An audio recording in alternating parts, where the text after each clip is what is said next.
Hello అందరికీ నమస్కారం అండి. Welcome back to Sarath updates YouTube channel. ఈరోజు మనం మాట్లాడుకునే అంశం రాజకీయాల కంటే ముందు మనుషుల జీవితం. అదే తెలంగాణలో ఇయ్యబోయే ఈ చేయూత పింఛన్లు.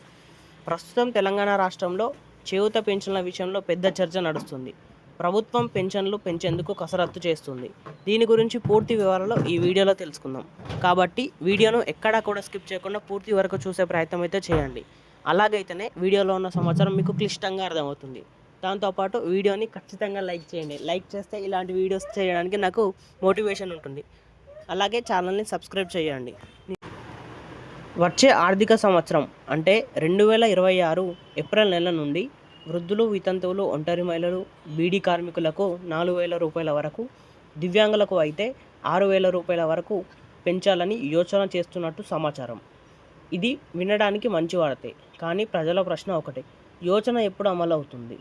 ఇక మరో కీలక మార్పు ఏంటంటే కొత్తగా పెన్షన్లు మంజూరు చేయడానికి ముఖ గుర్తింపు, ఈ ఫేస్ రికగ్నిషన్ సిస్టమ్ను తీసుకురావాలి అని ప్రభుత్వం నిర్ణయించుకుంది. అంటే బోగస్ పెన్షన్లు తొలగించి నిజమైన అర్హులైన వారికే ఈ పెన్షన్ మాత్రం లబ్ధి చేకూర్చాలనే ఉద్దేశం. కానీ ఇక్కడ సమస్య మొదలవుతుంది. కొత్త దరఖాస్తులు వేలల్లో ఉన్న నెలల తరబడి, ఏళ్ల తరబడి ఈ కొత్త పెన్షన్ల జాడే కనిపించడం లేదు.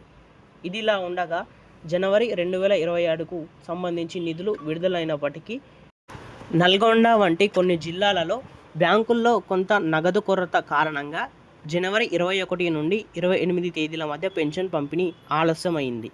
వృద్ధులు, వికలాంగులు, వితంతువులు ప్రతి నెల పెన్షన్ కోసం రోజుల తరబడి బ్యాంకుల చుట్టూ తిరగాల్సిన పరిస్థితి ఏర్పడింది. ఇది పథకం లోపమా లేదా పాలన లోపమా అన్న ప్రశ్నలు సహజంగానే వస్తున్నాయి.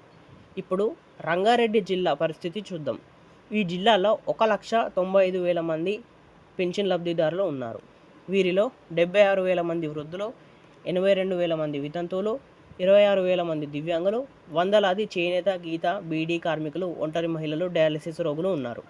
వీళ్ళందరికీ ఇప్పటికీ గత ప్రభుత్వం నిర్ణయించింది 2,016 రూపాయలు, అలాగే 4,016 రూపాయలు మాత్రమే అందుతుంది.